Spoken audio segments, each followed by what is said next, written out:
Donc nous allons passer à mon préféré, hein, le 6530 Premium, avec une longue explication. Équipé 4 roues, c'est des 4 roues Kléber.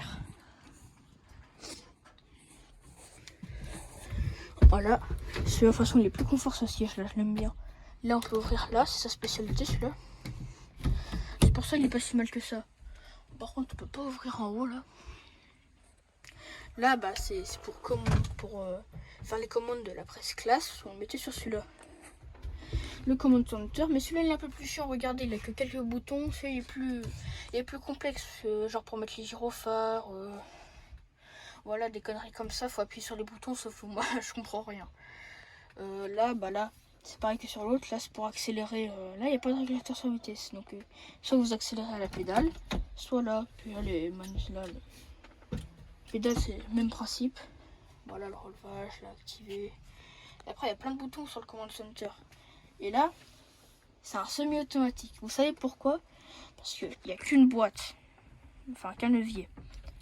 Donc voilà, ça c'est les rapports, donc ça va de, il y a PN, il y a ABCD, EF. Et comment on fait pour les vitesses du coup? Bah là, augmente, et là on diminue, bah oui. Voilà, pour ceux qui ne savaient pas. Voilà, après, pour la boîte là, ça on l'a jamais utilisé, le frein à main, on l'utilise jamais. Après c'est à peu près le même principe, mais dommage sur celui-là la radio ne marche pas, ça c'est un peu chiant. Donc maintenant on va passer à comment reconnaître un série 30 premium ou non premium. 6 étapes. Première étape, c'est écrit premium, bah c'est un premium, c'est logique. Deuxième étape, le logo John Deere sur les séries non premium, il est là. Donc sur celui-là, il est là, donc ça c'est un premium. Là, troisième étape. Enfin, troisième et quatrième plutôt. C'est... Attendez, ça et ça. Vous voyez, là c'est tout vert là. Et bah ça et ça, donc là celui-là aussi là-bas, c'est noir sur les séries non premium.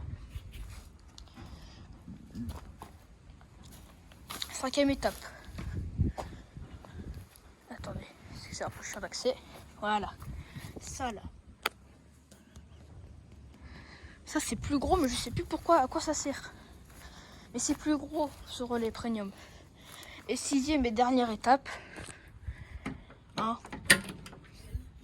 pour moi la plus facile à reconnaître, c'est l'intérieur. Sur les premium, c'est pas un tableau de bord comme ça, c'est un autre. Puis il n'y a pas de command center, c'est un autre. Il est plus large, il est plus petit. Il n'y a pas les boutons comme ça, ils sont tous là les boutons. Donc voilà, vidéo présentation et explication de la différence d'un premium et d'un normal. Ah et aussi j'oublie de vous montrer l'option de celui-là. À l'avant, en éclairage 3 points, c'est pas mal. Même si on l'a jamais utilisé, il était vendu avec une masse si on avait 3 points en option. Donc voilà, j'espère que ces deux vidéos présentation des John Deere vous auront plu. Et on se retrouve pour d'autres shorts et vidéos. Voilà, allez, salut!